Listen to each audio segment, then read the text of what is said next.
Find the x-intercepts for the graph of the equation. This is the graph of the equation y equals 3x squared minus 5x plus 2.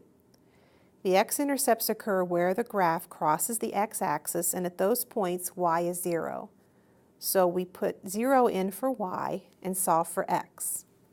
We have 0 equals 3x squared minus 5x plus 2. Factoring, we have 0 equals 3x minus 2 times x minus 1. And we set each factor equal to 0. We have 3x minus 2 equals 0, or x minus 1 equals 0.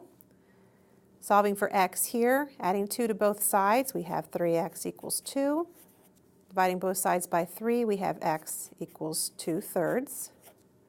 Or, solving for x here, adding 1 to both sides, we have x equals 1. Now these are the x values of the intercepts. The intercepts are given as points. So the x-intercepts are 2/3 0 and 1 0.